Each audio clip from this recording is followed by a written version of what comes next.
ሰላም ጤና ይስጥልን ወደ ካፒታል ጋዜጣ ቤተሰቦቻችን በሳምንቱ የተከሰቱ አነጋጋሪ የቢዝነስና ኢኮኖሚ መረጃዎቻችንን ይዘን መጥተናል። በዛሬው ጥንቅራችን ከያዝናቸው አበይት ጉዳዮች መካከል የመንግስት ሰራተኞች ያሉበት ሁኔታ አሳሳቢ ሆኗል ተባለም። በሌላ መረጃችን የቤቶች ባንክ እንዲቋቋም ማሳሰቢያ ተሰጥቷል። እንዲሁም የዋጋ ንረቱ ደግሞ የኤሌክትሪክ ግብዓት አምራቾችን በእጅጉ መፈተኑ ተነገረ የሚሉትን ጨምሮ ሌሎች መረጃዎቻችንን ይዘናል። ለቻናላችን አዲስ ከሆነ ሰብስክራይብ በማድረግ ይወዳጁ እያልን ወደ ቀዳሚው መረጃችን አቀናን። የዋጋ ንረቱ የኤሌክትሪክ ግብዓት አቅራቢዎችን የዋጋ ማሻሻያ ላይ ጥያቄ አስነሳ። በኢትዮጵያ ኤሌክትሪክ መሰረተ ልማት ግብዓቶችን የሚያመርቱ የሀገር ውስጥ አምራቾች የዋጋ ንረት፣ የውጭ ምንዛሬ ተመን መዋዠቅና የትራንስፖርት ወጪ መጨመር በስራቸው ላይ ከፍተኛ ተጽዕኖ እያሳደረ በመሆኑም የኢትዮጵያ ኤሌክትሪክ አገልግሎት የዋጋ አወቃቀሩን እንዲያሻሽል ጠየቁም። ይህ ጥያቄ በቅርቡ በአገልግሎቱ በተዘጋጀው የምክክር መድረክ ላይ የቀረበ ሲሆን አምራቾቹ እየጨመረ በሚሄደው የምርት ወጪ ምክንያት የአሁኑ ዋጋ አወሳሰን ዘላቂነት እንደሌለው ያላቸውን ስጋት ገልጸዋል። በተለይም የጥሬ ዕቃዎች ዋጋ አስደንጋጭ ሁኔታ መጨመሩና አብዛኞቹ ግብዓቶች ከውጭ የሚገቡ በመሆኑ የውጭ ምንዛሬ ተመን መለዋወጥና የትራንስፖርት ወጪ መጨመር የምርት ወጪያቸውን በእጅጉ እንዳሳደገው ተናግረዋል። አቅራቢዎቹ ከአገልግሎቱ የዋጋ ማስተካከያ ጋር በተያያዘም የበለጠ ግልጽነትና ፈጣን ምላሽ እንዲኖር የጠየቁ ሲሆን የኤሌክትሪክ አገልግሎቱ በበኩሉ በሀገር ውስጥ የሚመረቱ ግብዓቶችን በተመለከተ ሁሉንም ተዛማች ነገሮች ከግምት ውስጥ እንደሚያስገባና የዋጋ ማሻሻያዎች ጉልሎቶች እንዲከሰቱ ሊደረግ እንደሚችል ገልጸዋል። ወደ ቀጣይ መረጃችን አቀናን። ኢሰማኮ የኑሮ ውድነትን ጫናና የስራ አካባቢ ደህንነትን በአጽንኦት እንዲታይ በድጋሚ ጠይቋል። የኢትዮጵያ ሰራተኛ ማህበራት ኮንፌዴሬሽን ኢሰማኮ በዓለም የሰራተኞች ቀን ወይም ሜይዴይ በወጥ መግለጫ ላይ ኑሯቸው ከእጅ ወደ አፍ የሆኑ ሰራተኞች አሁን ባለው የኑሮ ውድነት ሁኔታም ዝቅተኛ ደሞዛቸው በቂ አለመሆኑን ገልጿል። ኮንፌዴሬሽኑ አሁን የተከፈላቸው ካለው አነስተኛ ደሞዝ ላይ ተጨማሪ ገንዘብ መቁረጥ የኑሯቸውን ጫናም የበለጠ እንደሚያከብደው በመግለጽ ጉዳዩ እንደገና እንዲታይ ጠይቋል።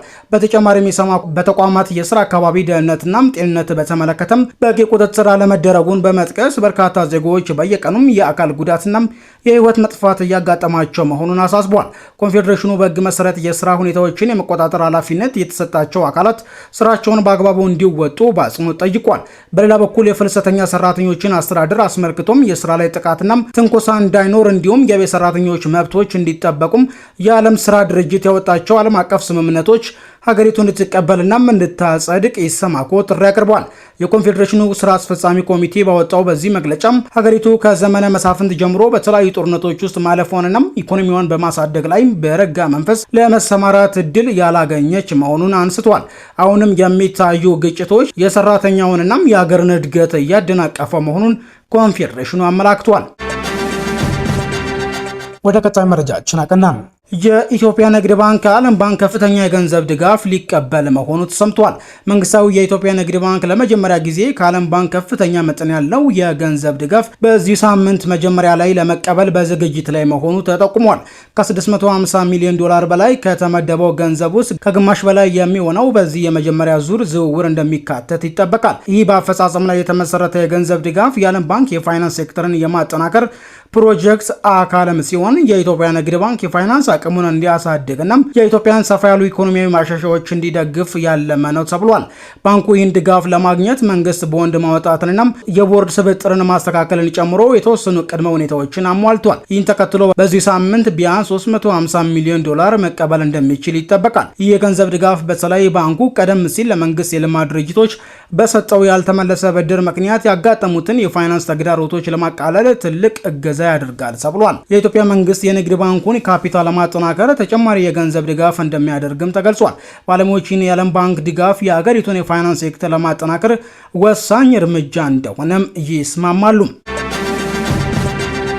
ወደ መጨረሻው መረጃችን አቀናን። የቤቶች ቀውስ እየተባባሰ በመምጣቱ ብሔራዊ የቤቶች ባንክ በአስቸኳይ እንዲቋቋም ጥሪ ቀርቧል። በኢትዮጵያ የተባባሰ የመጣው የቤቶች እጥረት አሳሳቢ ደረጃ ላይ በመድረሱም የህግ አውጪዎችና የዘርፉ ባለሙያዎች በአስቸኳይ ብሔራዊ ቤቶች ባንክ እንዲቋቋምና ስራ እንዲጀምር አሳስበዋል። ይህ የታቀደው ተቋም በሚሊዮን ለሚቆጠሩ ኢትዮጵያውያን ተመጣጣኝ ዋጋ ያላቸው ቤቶች ለማግኘት ዘላቂ ፋይናንስ መፍትሄ ለመስጠት ወሳኝ እርምጃ እንደሆነ ተገልጿል።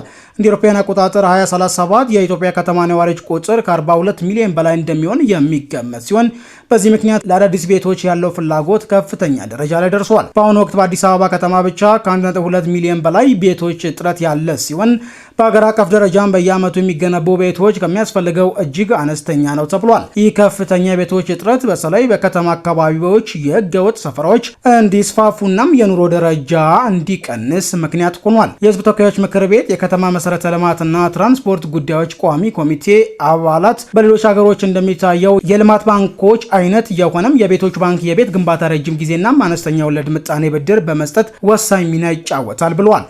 የቋሚ ኮሚቴው ምክትል ሰብሳቢ አቶ እሸቱ ተመስገን እንዳሉት እንዲህ አይነት ተቋም ሳይቋቋም ከቀረ ለቤቶች እጥረት ዘላቂና ውጤታማ መፍትሄ ማግኘት እጅግ አስቸጋሪ እንደሚሆን ጠቁመዋል። የከተማ መሰረተ ልማት ሚኒስቴርም ይህን ጉዳይ ከፍተኛ ትኩረት በመስጠት በአፋጣኝ ወደ ትግበራ እንዲገባ ማሳሰቢያ ተሰጥቶታል። ባለሙያዎች እንደሚናገሩት በአሁኑ ወቅት ጥቂት የግል ፋይናንስ ተቋማትና የቁጠባና ብድር ህብረት ስራ ማህበራት የሚሰጡትን ውስን የቤት መግዣ የገንዘብ ድጋፍ አሁን ላለውናም ለወደፊቱ ለሚኖረው ከፍተኛ ህዝብ ቁጥር ፍላጎት በቂ አይደለም።